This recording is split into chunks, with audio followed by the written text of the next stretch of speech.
बिस्मिल्लाहिर्रहमानिर्रहीम। अस्सलाम वालेकुम। प्रोग्राम बर वक्त और मैं हूं आपका मेज़बान सलमान गनी।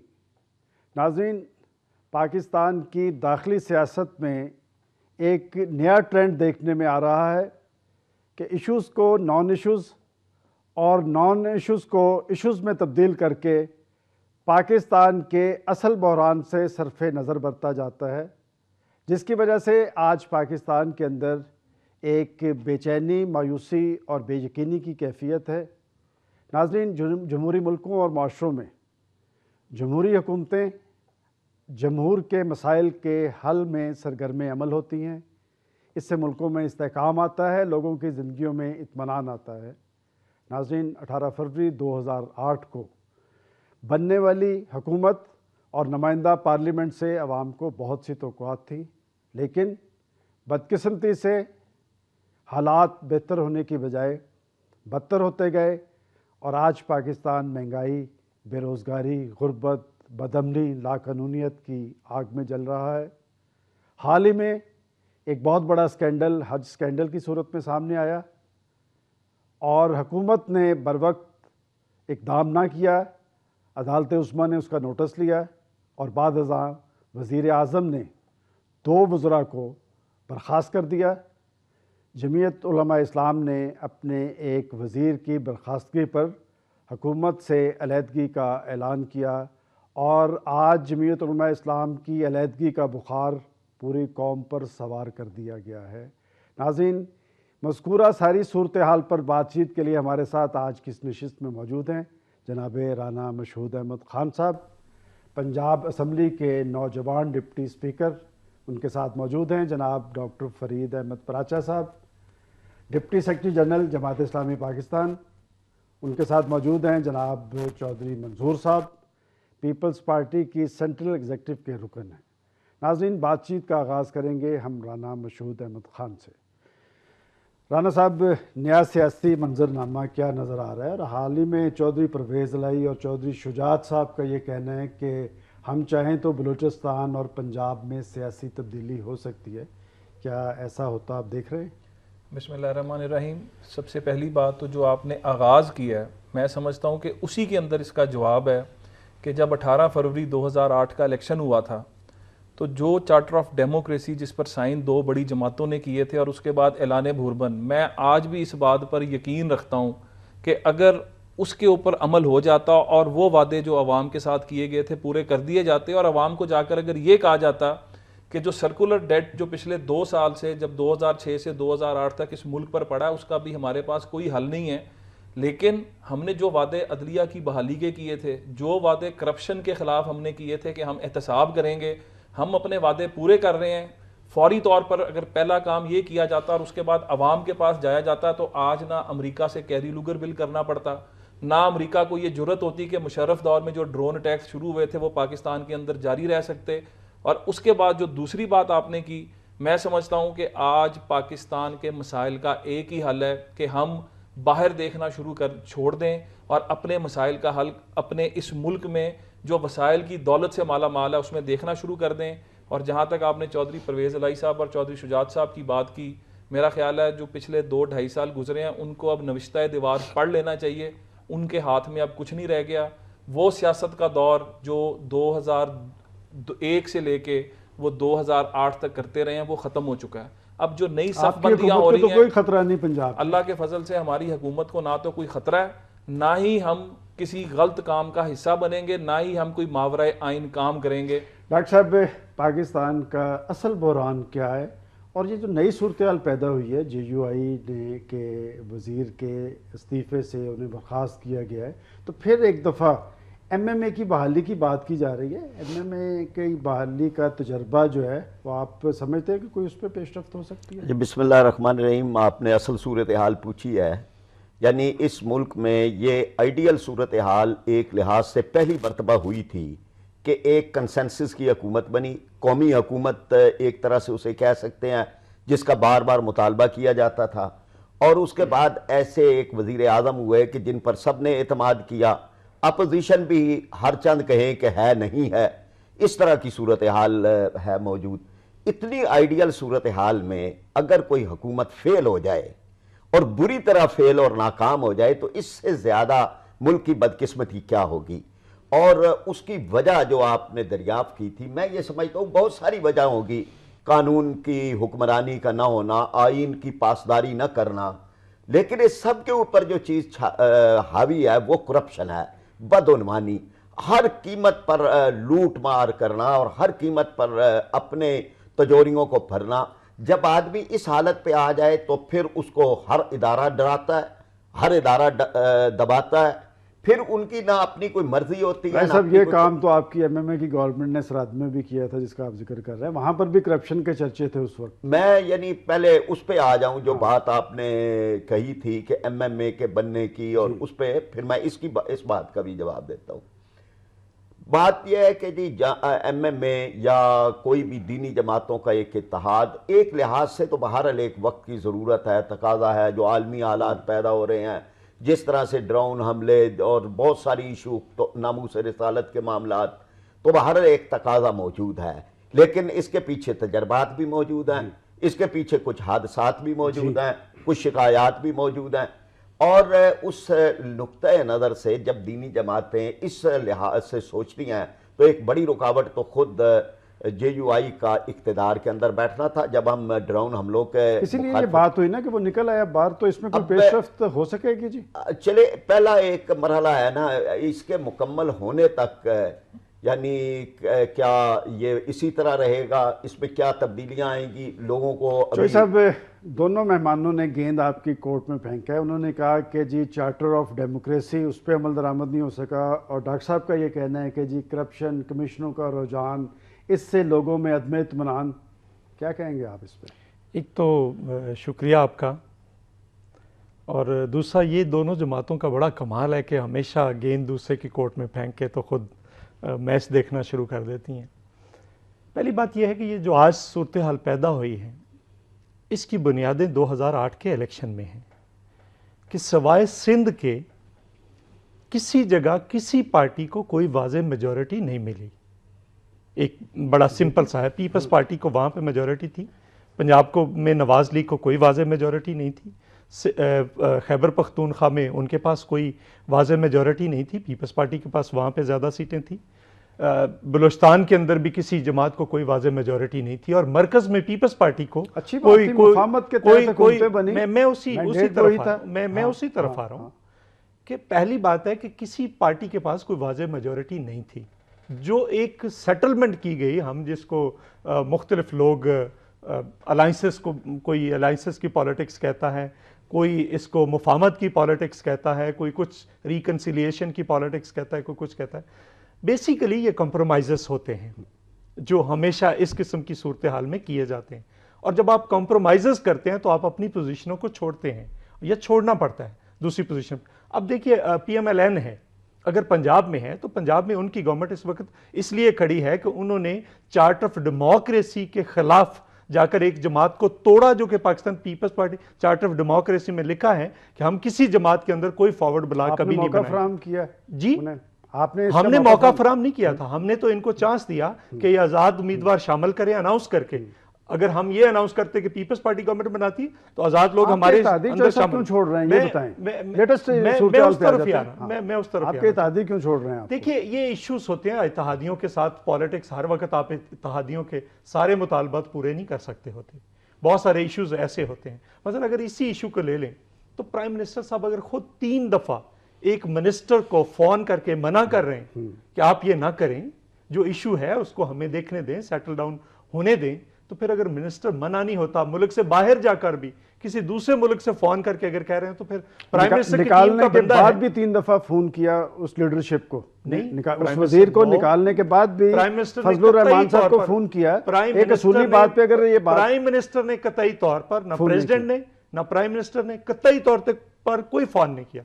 बाकी ये है कि मौलाना फजल रहमान साहब हमेशा पीपल्स पार्टी के साथ ही MRD में भी रहे हैं, वो मुख्तलिफ अदवार में पीपल्स पार्टी के साथ रहे, ये अलग बात है। लेकिन क्वेश्चन इस वक्त ये है कि इस वक्त अगर आप मुझे ये कहने दें कि इस वक्त सभी जमातें हुकूमत में हैं और कोई हुकूमत में नहीं, फजल रहमान साहब अभी भी हुकूमत में हैं, चूंकि वहां पे गिलगित बल्तिस्तान में और वहां पे अभी तक बैठे हैं, उन्होंने फैसला करना है, उन्होंने वहां पे फैसला करना है। इसलिए तो आप PMLN जो है वो पंजाब में अलायंस के साथ मनाने की कोशिश भी कर रहे हैं ना जी। वो तो हमेशा होता है इस किस्म की, चूंकि पाकिस्तान पीपल्स पार्टी के साथ पास तो वाज़ेह मेजॉरिटी नहीं है। एक और बात पे आप आ जाएं, देखें इन्होंने भी कुछ रिजर्वेशन जाहिर किए हैं, इसमें तो कोई शक नहीं कि ये करप्शन और लूटमार, ये भी जो बहरान पैदा हुआ है जब हज स्कैंडल पे चले आपके प्राइम मिनिस्टर ने, वैसे तो कोर्ट उसका नोटिस ले चुकी थी और कोर्ट पूछ चुकी थी कि ये वजीर साहब अभी भी इनके पास चार्ज है, कोर्ट से अगर बर वक्त इकदाम कर लिया जाता, पूछने से पहले राशिद को गिरफ्तार किया था FIA जी, कोर्ट के नोटिस से पहले कर लिया था,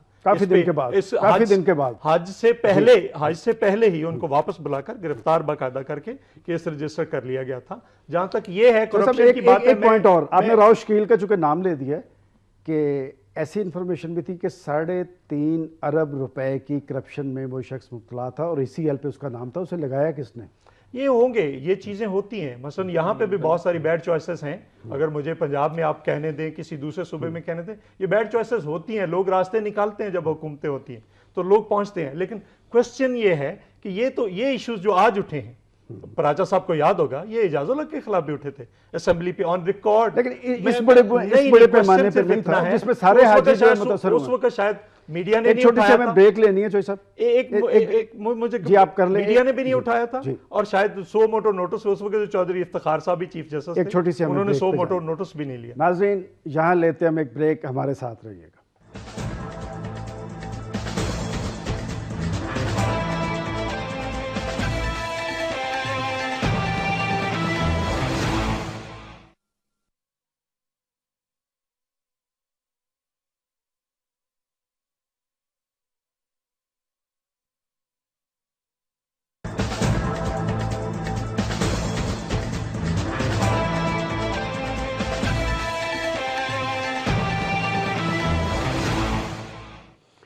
वेलकम बैक नाजरीन। ब्रेक पे जाने से पहले हम बात कर रहे थे मुल्की हालात, वाक़यात और रुझानात और इसके साथ करप्शन और कमिश्नों के रुझान पर।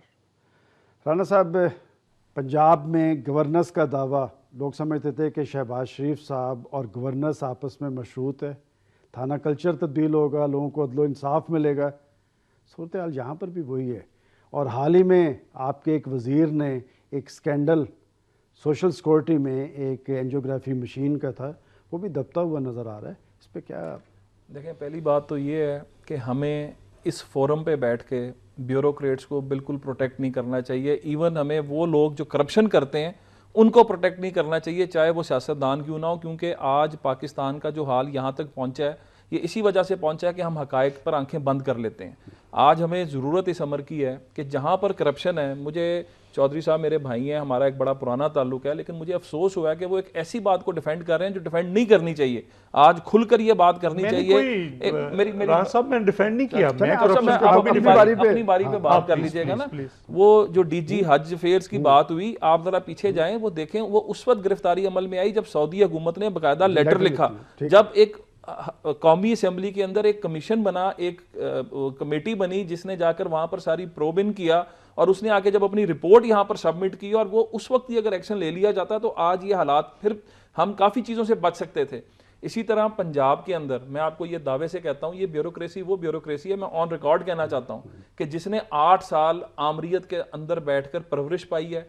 अभी हमें अच्छे अफसर मुयस्सर नहीं है, अफसरों के अंदर काम करने का जज्बा मौजूद नहीं है।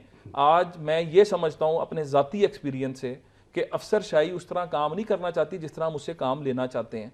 और दूसरी बात यह है कि मैं समझता हूं कि हमें अपना अपना जोर असर्ट करना चाहिए। प्रोटेक्शन किसकी है? बात है कि आपके अरकान असेंबली, आपके वज़रा उनके सामने बेबस क्यों हैं? मैं ये समझता हूं कि इसके ऊपर बेबसी की जो बात आप करते हैं ना, मैं आपको एक मिसाल दे देता हूं कि पंजाब असेंबली का जब सेशन होता है, जब क्वेश्चन आवर होता है, मैंने अभी पिछले सेशन के अंदर जिस वो जो बैठे हुए थे सेक्रेटरी बैठे थे, मैंने कहा उठकर अभी जाएं, इसका गलत जवाब है तो लेकर आए, नहीं तो मैं एक्शन आपके खिलाफ भी लूंगा और तमाम महकमे के खिलाफ लूंगा और उसका रिजल्ट। इसी तरह मेरा ख्याल है कि हमारे वो दोस्त जो इस वक्त वजीर हैं उनको अपने अपने महकमों में असर्ट करना चाहिए। सवाल आपसे और कि 18 फरवरी 2008 लोगों को बहुत सारी तवक्कुआत थी, उम्मीदें थी कि इनके आने से सूरत हाल बेहतर होगी, महंगाई का खात्मा होगा। सूरत हाल बेहतर हुई है या बदतर हुई है? सूरत हाल में आपको पहली बात जो है ना, हमें ज़रा यहाँ पर ठंडे दिल से सोचना चाहिए। जो बात मैंने पहले की थी कि 2006 से 2008 तक जो सर्कुलर डेट आज पाकिस्तान पे चढ़ा है, हम उसका कोई भी हुकूमत आ जाती उसका मुकाबला नहीं कर सकती थी।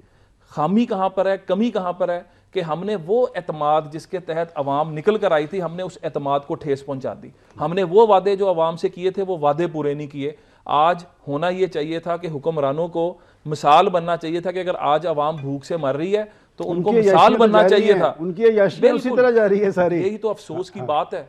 मैं समझता हूं कि आज जो अवाम का एतमाद शटर हुआ है ना, वो इसलिए हुआ है कि हम बातें तो बहुत बड़ी बड़ी करते हैं। भाई साहब ये बताएं कि आपकी पार्टी, खुद आपने भी बैठ के हुकूमत को नाकाम का, नाअहल का, एक नई सूरत हाल देखने में आ रही है कि आप लोग हुकूमतों को नाकाम भी कह रहे हैं, नाअहल भी कह रहे हैं, ये भी कहते हैं कि पाकिस्तान में इस वक्त में मसाइल की आग में जल रहा है, लेकिन कोई पार्टी भी इस हुकूमत की तब्दीली की ख़्वाह नहीं।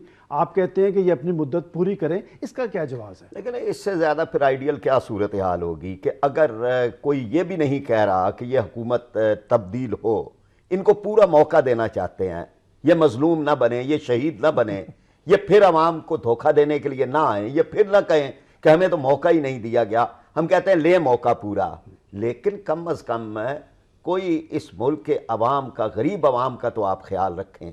जो आज 35 रुपए किलो आटा खरीद रहा है, जो गरीब आदमी, जो 100 रुपए किलो चीनी ले रहा है, जो 200 रुपए किलो दाल ले रहा है, जिनको हर रोज यहाँ से 100 ट्रक स्मगल हो रहे हैं। सारी पार्टी इस हुकूमत में शामिल है भाई साहब, सारी पार्टी शामिल हैं पार्लियामेंट के अंदर, सब शामिल हैं, यानी इसमें फजलुर रहमान साहब भी शामिल हैं, हस्बे तौफीक हर कोई। अब ये कि इस बारे में हम जो अपना एक किरदार है जमात इस्लामी, हम वो अदा कर रहे हैं।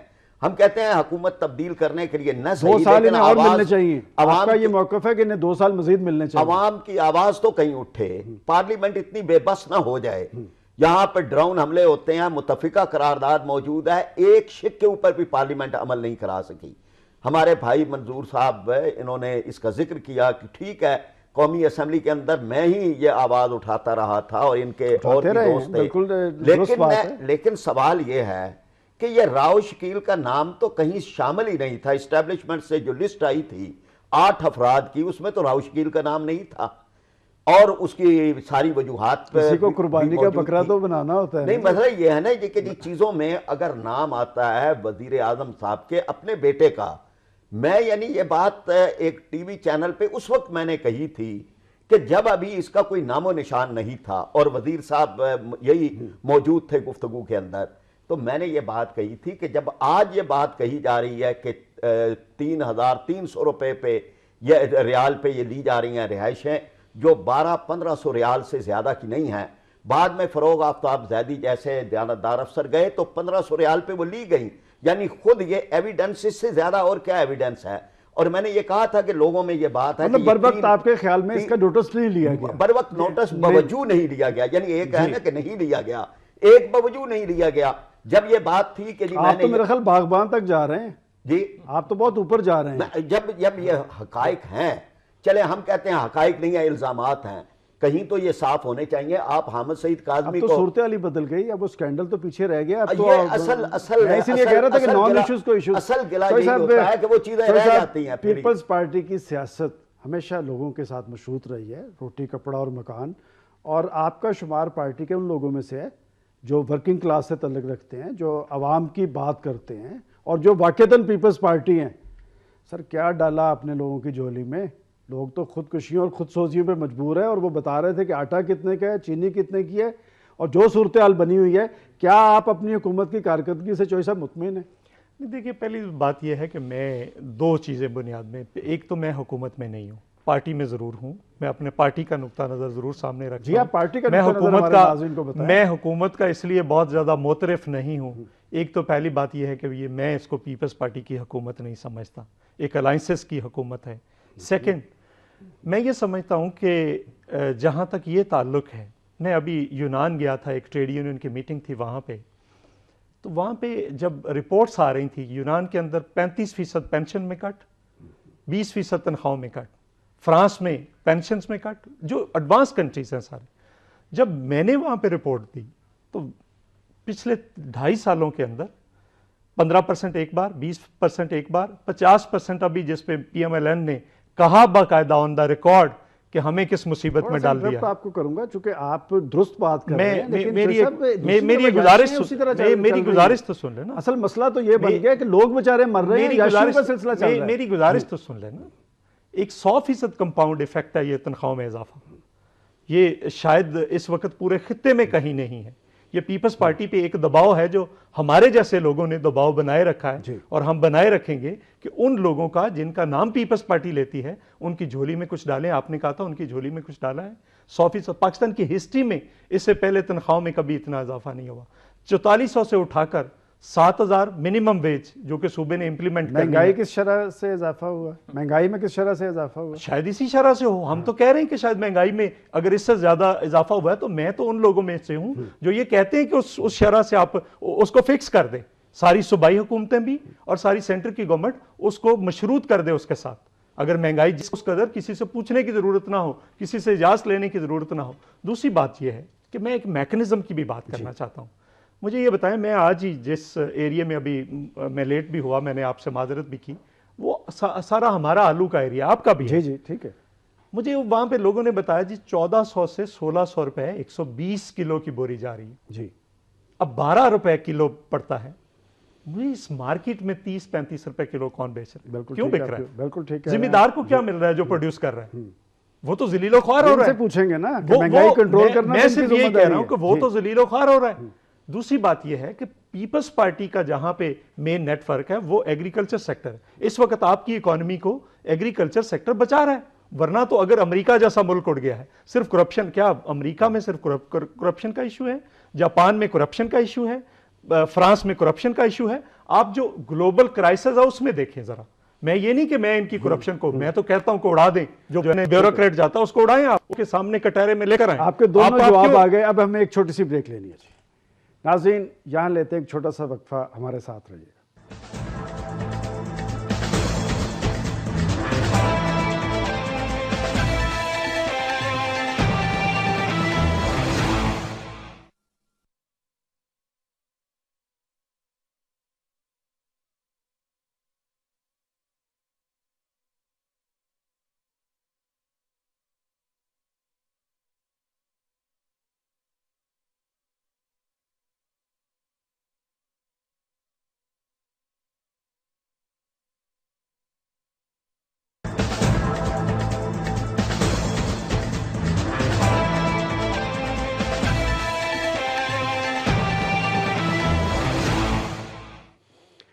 वेलकम बैक नाजरीन।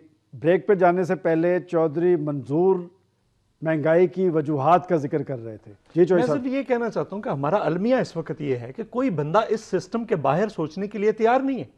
मसला सिस्टम का है। इतनी एडवांस कंट्रीज के अंदर जो बहरान है उसमें भी सिस्टम अब ये सिस्टम जो सरमायादाराना निज़ाम है ये दुनिया में कहीं आगे नहीं जा सकता, ना बढ़ रहा है। यहां पे सिर्फ एक जगह पे, मैं करप्शन के हक में नहीं हूं, लेकिन फोकस सारा यहां पे है कि अगर सिर्फ करप्शन ठीक कर दे तो सिस्टम ठीक हो जाएगा। ऐसा नहीं है। राणा साहब, इसमें चोई साहब ने 2-3 बातें की और बड़ी दुरुस्त बात है। देखिए, चीनी का बुरान अभी सबने फेस किया है और आपकी पार्टी लीडरशिप की मकबूलियत भी असरअंदाज हुई है। बहुत बड़ा बुरान था, 25 रुपए किलो वाली चीनी 125 में बिकी। महंगाई अगर फेडरल गवर्नमेंट की पॉलिसीज़ की वजह से हुई है तो महंगाई को कंट्रोल करना सूबाई हुकूमतों की जिम्मेदारी है। आपके पास कोई नेटवर्क ही नहीं है। देखें, मेरी आप बात सुने। गंदम बम्पर क्रॉप हुई, हमने एक सिस्टम बनाया जिसमें पहली दफ़ा किसान से गंदम उसके घर से जाके उठाई गई। अब आप कहते हैं कि महंगाई को कंट्रोल करना सूबाई हुकूमत, हमारे पास वो जो सरप्लस जमा हो गया, हमें आज 1 साल हो गया है कहते हुए हमें इसको बेचने की इजाजत दी जाए। दे दी गवर्नमेंट ने। कब आके दी? देखें ना, हर एक इशू को नई फिर आ रही है, ठीक है ना। अब इशू चीनी का बुरान, अब उस तरफ भी आ जाए। हमने आज से 4 महीने पहले लेटर लिखे, इस बुरान से पहले ऑन रिकॉर्ड मौजूद है। बात सिर्फ इतनी है, बात मैं वही कर रहा हूँ, मुस्तफीज सारे शुगर मिल्स माफिया के लोग हुए हैं, अरबों रुपए उन्होंने अपनी जेबों में डाले हैं। ये तो आप तस्लीम करेंगे। उनको पकड़ा जाना चाहिए। ये भी रिकॉर्ड की बात है कि इन्हीं शुगर मिल वालों को शहबाज शरीफ साहब ने पकड़कर जेलों में बंद कराया, इनके ऊपर छापे मरवाए। जिस वक्त पिछले साल की और उस वक्त क्या हुआ, उस वक्त क्या हुआ? मैं बात आपसे ये करता हूं कि मुस्लिम लीग नून ने हमेशा प्रिंसिपल स्टैंड रखा। शुगर मिल्स माफिया का माफिया आया, हमने उसके खिलाफ एक्शन लिया। जाली डिग्रीज का हुआ, हमने उसके खिलाफ एक्शन लिया। आप एक चीज उठा के देख लें, अदलिया की बहाली की बात आई, मुस्लिम लीग नून खड़ी हुई, आगे से रिजल्ट क्या निकला? 72 रुपए चीनी। देखें मेरी बात सुने ना, वो 72 क्यों रुपए हुई? चीनी हो गई। आज अवाम की जो खामोशी है, आज गैस की जो बंदिश है, जो गैस की बंदिश है पंजाब की सनतों के लिए, वक्त ये आ गया कि अब चीफ मिनिस्टर, सूबे के चीफ मिनिस्टर को ये कहना पड़ा कि मैं भी आकर बाहर एहतजाज करूंगा। सिस्टम है महंगाई कंट्रोल करने का। देखिए सिस्टम उस वक्त तक नहीं आएगा जब तक मरकज हमारे साथ तो ताबून नहीं करेगा। सिस्टम था वो खत्म कर दिया हमारा सिस्टम देखें इस वक्त जो एडमिनिस्ट्रेटर्स हमने लगाए हुए और जिनके थ्रू चला रहे हैं। दूसरी बात आप बात कर रहे थे कि ये जो बेड़ागर कर देते हैं, मार्केट कमेटी के चेयरमैन हम लेकर आए हैं, बिल्कुल लेकर आए हैं, और हमने उन्हीं मार्केट कमेटीज के चेयरमैन के थ्रू जो चीनी का रेट गवर्नमेंट ने मुकर्रर किया उस कीमत पर हमने अवाम को प्रोवाइड की। बात सिर्फ इतनी सी है कि एतराज बराए एतराज नहीं होना चाहिए, जो मुस्बत काम हो रहे हैं उनको भी हाईलाइट करना चाहिए। एक बड़ा अहम पॉइंट कहते कहते रुक गए, अवाम की खामोशी। हम दिन रात मीडिया वाले भी शोर डालते हैं कि लोग मर गए, ये जो खुदकुशियाँ खुदसोजियाँ, अवाम के अंदर तो अब जान ही नहीं रही। इसमें दो बातें अहम हैं। एक बात तो ये है जी कि लोगों का एक लावा है जो अंदर ही अंदर पक रहा है, किसी वक्त फटना है। कभी आप अचानक देखते हैं कि लोग निकलते हैं, जान ही नहीं है, जब जान नहीं है, लेकिन ये नहीं समझना चाहिए और न इसमें इत्मीनान करना चाहिए कि जी लोग बेहिस हो गए हैं, या इनका ख्याल है कि जी कोई बोलता ही नहीं है, चाहे हम जो करते ही रहे, कोई लेकिन नहीं है, यानी यूं नहीं है। आप भी 3 साल के बाद निकले। हम नहीं, हमने तो पहले दिन से अपनी रैलियां, जलसे, जुलूस, मुजाहरे करते रहे, अब भी हम कर रहे हैं, लोग हमारे साथ निकल रहे हैं। मैं यानी आपको बताया, अचानक जब लोग निकलते हैं और वापडा के दफ्तरों पे यलगार करते हैं, तो वो ये जो अचानक निकल के लावा फटने वाली बात है, ये इस तरह। दूसरी बात जो चौधरी मंजूर साहब ने कही, मैं इसकी तायीद करता हूं कि ये सिस्टम बदलने के साथ मामला होना है।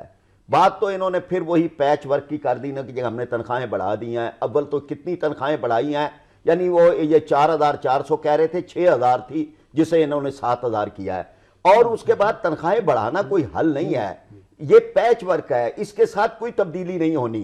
ये जब आप करप्शनों के रास्ते नहीं बंद होते, जब आप खुद मिसाल नहीं बनते, जब आप लूट मार करते हैं, जब कोई टैक्स नहीं देता, जब इस मुल्क के अंदर दास्ताने और अफसाने हर एक के फैलते हैं, तो फिर ये सिस्टम नहीं बदलता। सिस्टम बदलता है जहां खौफ आखरत हो, फिक्र आखरत हो, खुदा के सामने जवाबदेही का एहसास हो। ये इस्लामी निज़ाम, ये किसी और सिस्टम की बात करेंगे, लेकिन मैं खुल के ये कहूंगा कि इस्लामी निज़ाम बदल सकता है।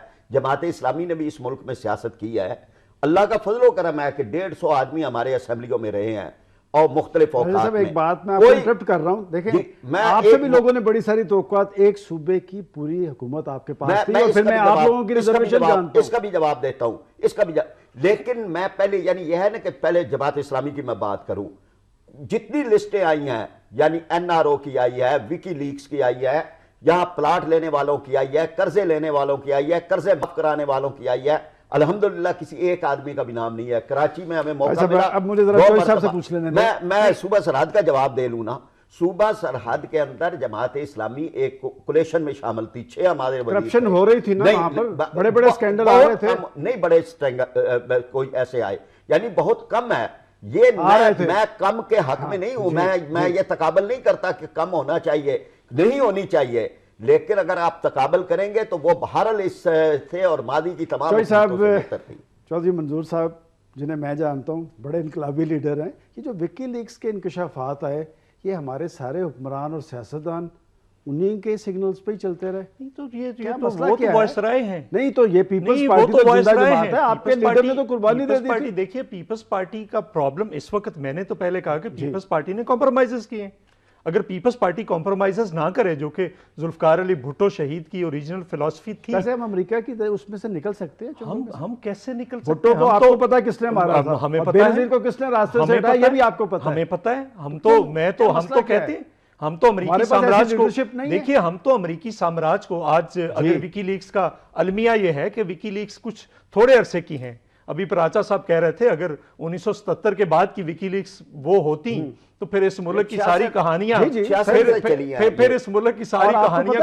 अब आपका अमेरिकी सफीर क्या कह रहा है? लेकिन अब आपका अमेरिकी सफीर ये कह रहा है, जब सारी पॉलिटिकल फोर्सेस ये कह रही हैं कि आरजीएसटी को नहीं चलने देंगे, वो कहता है कि ये करना पड़ेगा, और हम खौफजदा हो गए कि वो होगा।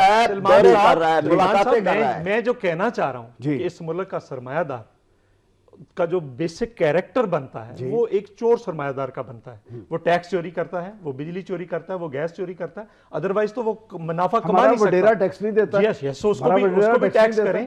मैं ये सिर्फ कहना चाह रहा हूं कि इस वक्त जो इश्यूज हैं, जैसे अभी राणा साहब कह रहे थे चीनी का बोरान तो पैदा किया गया। अब जब से कब पैदा हुआ है? जब Javed Kiani sugar mills association का चेयरमैन बना है। कौन है जावेद कियानी? ये बताते क्यों नहीं कि इनके साथ क्या रिलेशन है? जावेद कियानी कौन है? मैं इनसे सवाल करता हूं ना, मेरे तो शहर का रहने वाला है। किसकी शुगर मिल है? 46 शुगर मिल है सियासतदानों और हुक्मरानों की। मेरे शहर का रहने वाला है। उनका क्या बिजनेस पार्टनरशिप है इनकी क़यादत के साथ? जावेद कियानी वो नहीं, जब जनरल मुशर्रफ आया था तो इनके साथ उसको भी गिरफ्तार बता दें कौन है जावेद कियानी? पूछे ना इनसे। आप नहीं सर, आप बताएं, आप जुर्रत करें, आप सियासी कारकुन हैं। मैं जरूर हमारे सियासी कारकुन क्यों मसलों का शिकार होते हैं? इकट्ठा कर रहा हूं, मैं सारी कौम को बताऊंगा कि कैसे हुआ। मुझे ये बताएं कि 30 वैसे ये तो आप मानते हैं 50,000 टन चौधरी साहब, ये तो आप मानते हैं कि जिस चीज की शुगर मिल थी उन्होंने अरबों कमाए? जी बिल्कुल कमाए। और प्रॉब्लम क्या है? आपकी लीडरशिप मेरी गुजारिश सुन, मैं जो कहना चाह रहा हूं, मैं कहना चाह रहा हूं कि ये 72 रुपए कीमत करने के लिए किया था। एक दिन किसी जगह पे किसी ने 72 रुपए जब तक नहीं हुई, किसी जगह को रेड किया हो, मैं जिम्मेदार हूं। इस मुल्क में उससे ज्यादा चीनी पड़ी है जितनी जरूरत है। हुकूमत से ज्यादा स्ट्रांग है। ज्यादा स्ट्रांग है हुकूमतों से। ऑयल माफिया ले ले, ये ले लें। और जहां तक ये ताल्लुक है, मैं ये कहता हूं कि जब तक आप अगर चाइना का आज चाइनीज प्राइम मिनिस्टर आया हुआ है, हम क्या सारी कौम कह रही है चीन की दोस्ती पहाड़ों से बुलंद है, समंदरों से गहरी है। कोई उसका सिस्टम भी देखता है, किस सिस्टम ने वहां पे तरक्की की है? कोई बंदा उसको देखने के लिए एक छोटी सी बात, एक तरफ आप देखें कि आपके चीनी प्राइम मिनिस्टर आ रहे थे और हमारे तैयारे उन्हें एस्कॉर्ट कर रहे थे, और दूसरी तरफ ड्रोन अटैक्स हो रहे थे और 30 से 40 पाकिस्तानी जो हैं शहीद हुए। जी मुहर्रम मेरी गुजारिश सुन लेना, मैं ये कह रहा हूं वही अमेरिका जिसे हम लाइन लेते हैं, जिसके सिग्नल का इंतजार करते हैं, जिनके कहने पे हम सब कुछ करते हैं। वही अमेरिका, इनको लेकर भी अमेरिका आया था। सवाल ये है कि ये कोई जिनको ड्रोन अटैक्स आज मारने के लिए आ रहे हैं, उनको लेकर भी अमेरिका ही आया था यहाँ पे, और यहाँ पे उसको सारा कुछ फैसिलिटेट किया गया था। दूसरी तरफ ये है कि क्वेश्चंस बहुत बड़े हैं कि हमारे ऑपरेशंस जारी हैं। छोटी सी ब्रेक ले ले नाज़रीन, यहाँ लेते हैं हम एक ब्रेक, हमारे साथ रहिएगा।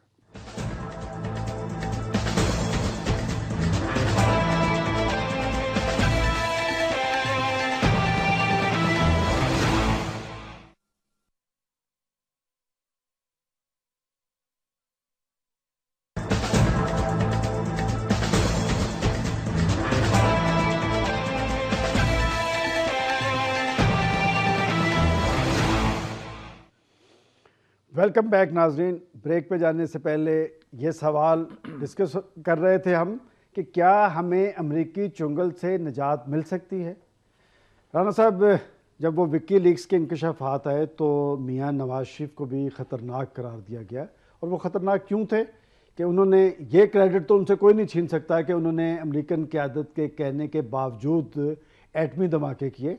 लेकिन अब नई सूरत हाल में एक अमरीकी एजेंडा है जो पाकिस्तान में नाफिजुल अमल है, और आपकी लीडरशिप भी अब अमेरिका के ख़िलाफ़ उस तरह तनकीद करती नज़र नहीं आती, और ख़ास तौर पे ड्रोन हमलों में सिर्फ बयानात और एहतजाज की हद तक सब कुछ हो रहा है, जबकि आए रोज़ हमारे लोग मर रहे हैं, कोई आवाज़ उठाने वाला नहीं। इस पर बताएं कि आपकी पार्टी कहाँ खड़ी है। देखें सलमान गनी साहब, कुछ होते हैं मफरूज़े और कुछ होती है हकीकत।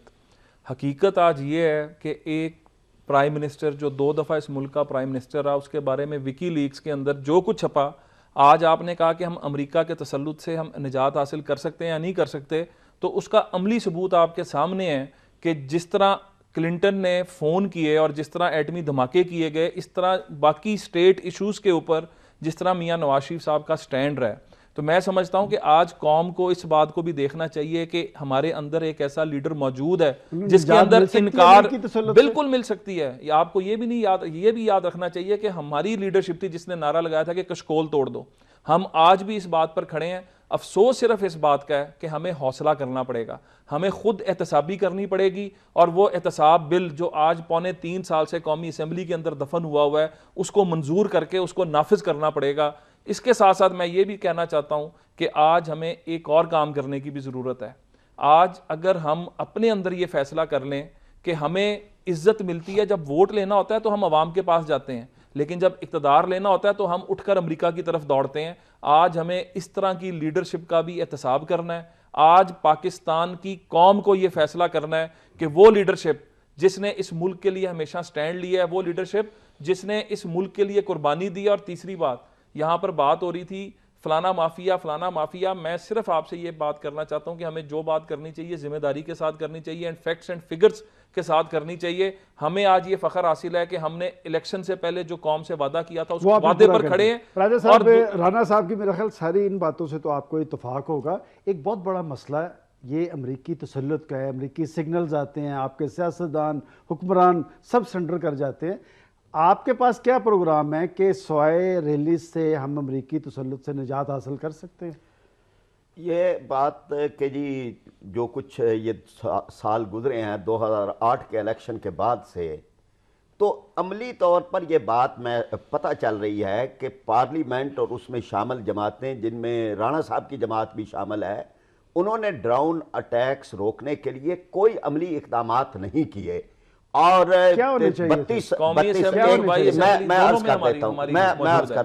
32 हमले थे जब जनरल मुशर्रफ की और उसके बाद से 240 हमले उसके बाद हुए हैं। यानी ये कि ये एक मामले में जब एक पार्लियामेंट की मुत्तफिका करारदाद मौजूद है और उसमें चीजें और हल बताया गया है, तो उस पर क्यों ना अमल दरामद किया जाए? कौन है कि जो अमल दरामद नहीं करने दे रहे? पार्लियामेंट हमारी पार्लियामेंट अगर सावरन है और पार्लियामेंट एक बाइख्तियार है, तो पार्लियामेंट क्यों नहीं किरदार अदा करती? इसलिए बात जहां तक आपने कही थी ना कि जी इसका हल क्या है, इसका हल तो पहली कमिटमेंट है कि हम पाकिस्तान के लिए और इस्लाम के लिए जो हमारी एक कमिटमेंट है वो बिल्कुल वादे, दो टोक और गैर मुतज़लज़ल होनी चाहिए।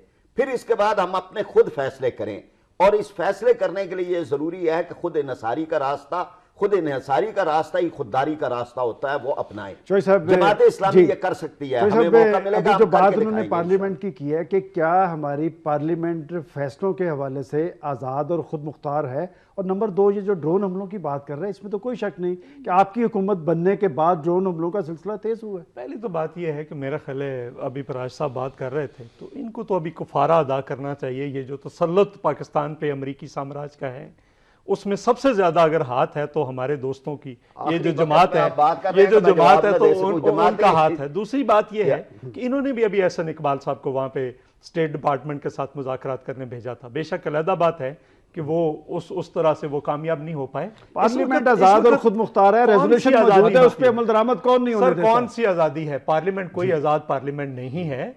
ये एक पूरे सिनेरियो के अंदर देखें तो जो यहाँ का अमरीकी सफीर है वो तो एक वॉयसरह की तरह फिरता है। पाकिस्तान के अंदर किसी ब्रिगेडियर की मेजर जनरल पे प्रमोशन नहीं हो सकती अगर उसने अमेरिका से कोर्स नहीं किया हुआ। तो आप कौन सी बात करते हैं? यहाँ पे असल हुक्मरानी जो है वो तो सरमाए की है, और सरमाए के तसल्लुत में उसका जो सबसे बड़ा आलमी निगहबान हाल ये है कि यहाँ पे एक लोगों का, मेहनत कशों का एक इनकलाब आए, जो यहाँ के मेहनत कश अपने हाथ में सब कुछ लेकर तसल्लुत तोड़ते होते हैं। यहाँ पे ये जो जमहूरियत की बात है, उसके जरिए कभी दुनिया के अंदर कभी तसल्लुत नहीं टूटे। और मेरा तो ये ख्याल है कि हमें दूसरी तरफ बाहर, जी बिल्कुल, उसने तोड़ा हुआ है ना तसल्लुत। क्या है, छोटा सा मुल्क है ना, अमेरिका के सीने पे बैठा है, वो बात कर रहा है। वो अमेरिका को शैतान कहते हैं? जी बिल्कुल कहता है। जी किस बुनियाद पर कहता है? क्या उसके पास कोई उससे बड़ी फौज है? क्या उसके पास कोई बड़ी इकोनॉमी है? लेकिन लोग उसके साथ हैं। और मैं कहता हूं कि अगर पाकिस्तान के हुक्मरान पाकिस्तान के लोगों की बड़ी रियलिस्टिक अप्रोच है, इसमें कोई शक नहीं। आपने जो बातें की हैं वो दुरुस्त है, वो लोगों की बातें हैं। ये हमारे हुक्मरान और सियासतदान क्यों नहीं इस पे? क्योंकि इस वक्त रास्ता देखिए, अगर रास्ता उधर से मिलेगा इक़्तिदार का तो उधर से लेंगे। इस मुल्क के अंदर जुल्फ़िकार अली भुट्टो की शहादत के बाद अभी तक कोई जुर्रत नहीं कर रहा कि उस तरफ जाएं। इन्होंने कहा कि हमने धमाके किए, जिसने जो एटमी प्रोग्राम के अंदर किया था ना, उसको उतनी सजा मिली है जो भुट्टो साहब ने किया था। भुट्टो साहब का भी बता दें, आपने भुट्टो साहब का जिक्र किया, ये तो कर्ज है आप पे। पाकिस्तान की लीडरशिप को रास्ते से हटा दिया। बीबी का एक आलमी साजिश है जिसने हटाया। 3 साल हो गए आपकी हुकूमत है। नहीं, वो तो पीपल्स पार्टी के कारकुनों को मुतमिन कर दे। वो तो पीपल्स बेनकाब होंगे कर रहे हैं। कौन है? शायद चंद दिनों में आप मेरा को आर्टिकल पढ़ेंगे, मैं उस पर काम कर रहा हूं, लेकिन मैं इनसे भी गिला है मेरा। बेनजीर भुट्टो को अगर ये कहते हैं कि बीबी का, और सबसे ज्यादा मुतालबा कर रहे हैं, उनसे गिला भी है। सबसे ज्यादा मुतालबा नून की तरफ से आता है। वो इसलिए है कि बीबी का कत्ल जो है वो पिंडी में हुआ है, और जनरल मुशर्रफ भी पिंडी में रहा है, पिंडी पंजाब के अंदर है। इस वक्त भी जो सबसे ज्यादा 1900 प्रूफ है, सलमान गनी साहब कोई रोक नहीं रहा। वापस लाए जो इन्वेस्टिगेशन है, जो इन्वेस्टिगेशन है, बेसिक इन्वेस्टिगेशन है बीबी के केस की, वो किसने करनी? वो तो मुतलका पुलिस ने करनी है, जो कि आपके पास हुकूमत, आपके पास हुकूमत नहीं है। पंजाब हुकूमत को करना चाहिए। मेरा ख्याल है आपको ये बात करनी चाहिए। आप आर्टिकल का आप कौन लोग हैं, कौन सी ज़हनियत है जिसने उसे रास्ते से हटाया? किसको? कौन सी ज़हनियत थी जिसने बेनज़ीर को रास्ते से हटाया? मोहतरमा बेनज़ीर भुट्टो जब आई हैं यहाँ पे, तो वो कहते हैं, मैं तो एक शेर की शक्ल में कहता हूं, अगर आप उनकी लाड़काना वाली, नवाब शाह वाली और पिंडी वाली स्पीच सुने तो फिर वो कहते हैं ना, कफस हीले जिस्म पे ताजा लहू के छींटे हैं, हुदूद वक्त से आगे निकल गया है कोई। वो निकल गई थी, वो सारे उसने बैरियर्स तोड़ दिए थे, इस वजह से उसको हटाया गया। मैं सिर्फ एक बात कहूंगा कि हम लॉ के स्टूडेंट भी हैं। मोहतरमा बेनज़ीर भुट्टो के शहादत का बेनिफिशरी कौन है, ये डिसीजन कर लें, अवाम के सामने सारी बात आ जाएगी। बेनज़ीर भुट्टो साहबा को रास्ते से किसने हटाया था और क्यों हटाया था? देखिए, ये मामले तो बड़े वादे हैं ना जी, कि जब ये नहीं कर रहे इन्वेस्टिगेशन तो क्यों नहीं कर रहे, और क्यों नहीं इनके अपने दौर के अंदर मुर्तजा के कातिल पकड़े गए, क्यों नहीं इनके अपने दौर के अंदर बेनज़ीर के कातिल क्यों नहीं पकड़े जा रहे, ये सवाल है। और ये बात चौधरी साहब ने कर दी कि मेहनत कशों का इनकलाब नहीं आया, पाकिस्तान पीपल्स पार्टी तो लाने में नाकाम रही है। हम लेके आएंगे इंशाल्लाह, जमात इस्लामी लेके आएगी। जहां तक एक मैं कर लूं ना, आपने बात की थी, हमारा एक ही असूल था कि जुल्म जहां है हम उसके मुखालिफ हैं। वो रूस कर रहा था मुखालिफ थे, वो अमेरिका कर रहा है। देखिए, आप हम किसी को पाबंदी नहीं लगाते, जो कोई सोच रखता है वो लेकर आए, किसी पे कोई पाबंदी नहीं है। लेकिन मेरे ख्याल के मुताबिक रास्ता वहां से निकलता है, पीपल्स पार्टी से निकलेगा। राना साहब बेनिफिशरी का इशू नहीं है, सबसे बड़ा बेनिफिशरी इस वक्त मोहतरमा की शहादत के बाद मियां नवाज शरीफ। बिल्कुल गलत बात है। नहीं, अब ये जो बात इन्होंने की है, मेरी सिर्फ एक बात है, आज अगर कोई ये समझता है ना कि मियां नवाज शरीफ साहब, ये फैसला हम नाज़रीन पे छोड़ देते हैं। राना मशहूद अहमद खान साहब, डॉक्टर फरीद पराचा साहब, चौधरी मंजूर साहब, आपका बहुत बहुत शुक्रिया। नाज़रीन, आपने हमारे तीनों मेहमानों के ख्यालात और एहसासात सुन लिए, और अच्छी और मुस्बत बात यह है कि उन्हें पाकिस्तान को दरपेश मसाइल का इदराक है, और अब गेंद पाकिस्तान के हुक्मरानों की कोर्ट में है। पाकिस्तान में जमहूरियत के रोशन मुस्तकबिल का इन्हिसार इस हवाले से पाकिस्तान के सियासतदानों और हुक्मरानों पर है, और अगर हमारे हुक्मरान और सियासतदान 17 करोड़ आवाम को डिलीवर ना कर सके तो इससे पैदाशुदा मायूसी के ज़िम्मेदार भी वही होंगे। इन्हीं अल्फाज के साथ अपने मेज़बान सलमान गनी को इजाज़त दें। खुदा हाफिज़।